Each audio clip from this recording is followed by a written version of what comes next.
明けましておめでとうございます。あすママです。今年もよろしくお願いいたします。今回はコストコ購入食材を使った年末年始の食卓風景です。チャンネル登録もお願いします。塩数の子は賞味期限が長いのでクーポンのタイミングで早めに購入しています。パッケージに書いてある通りに塩抜きをします。途中で水を変えたりして塩水に長時間つけることになるので、おせちの中では一番先に取り掛かります。塩抜きをしたら白い薄い膜を丁寧に取り除きます。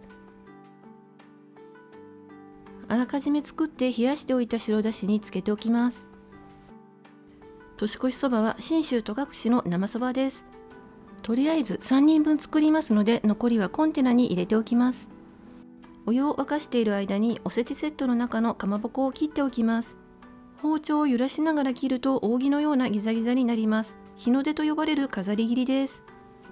かまぼこの残りをコンテナに入れておいたらジップロックのロゴ入りになりました。2分半茹でたら冷水で洗います。お湯をかけて温め直しました。丼に天ぷのつゆとお湯を入れて茹でたそばを入れます。天ぷらはスーパーのお惣菜です。魚焼きグリルで3分ほど温めました。トッピングは天ぷらと大根おろしとかまぼこです。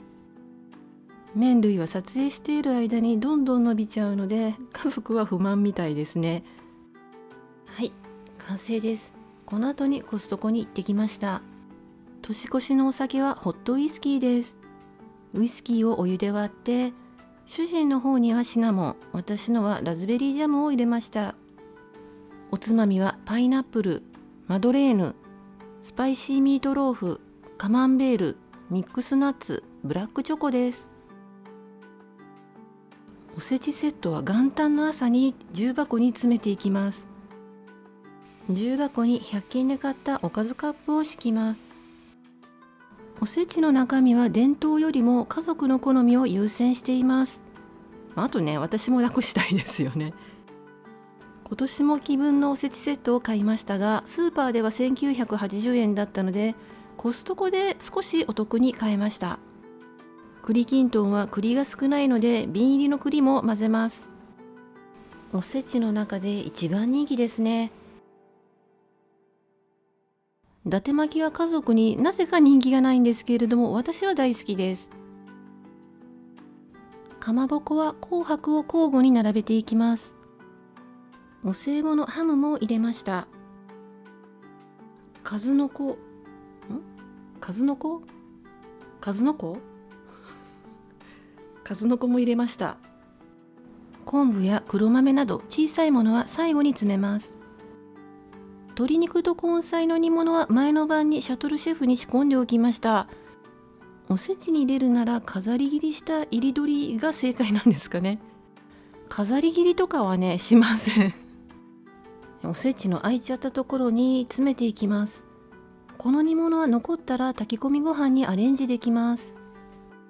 お雑煮もこだわりはないんですけれども、どちらかというとおすまし派です。すまし汁にお餅を入れます。お餅が柔らかくなったらお椀に移します。あらかじめお椀を少し濡らしておくとお餅がくっついたりしません。入れる具は毎年違います。今年は大根おろしにしました。大根の葉とかまぼこものせます。我が家の元旦はこんな感じです。おとそはなしです。キララチーズのり巻き 550g 入りです。大容量なのでジッパー付きのパッケージは助かります。ゴーダとチェダーチーズ使用、チーズの香りがかなり強いです。もう強すぎて娘には嫌がられますが美味しいです。小さいのでついついつまんでしまいます。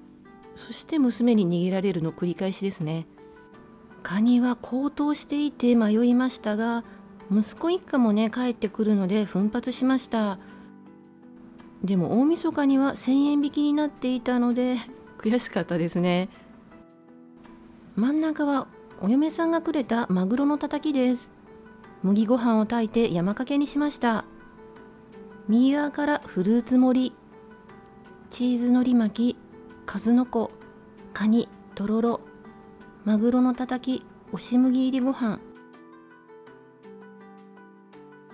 ロメインレタスサラダ、味噌汁。奥の方は煮物とハムです。カニはあらかじめ殻が割ってあるので食べやすかったです。カニフォークは不要です。残ったカニは夜に鍋にしました。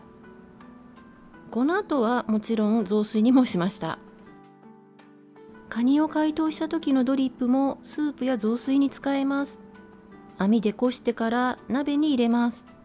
沸騰したら生姜、ネギ、ご飯、白だしを入れます。溶き卵をかけて蓋をして火を止めます。卵は余熱で固まります。お茶碗によそってから海苔を散らします。今回も最後まで見てくださりありがとうございました。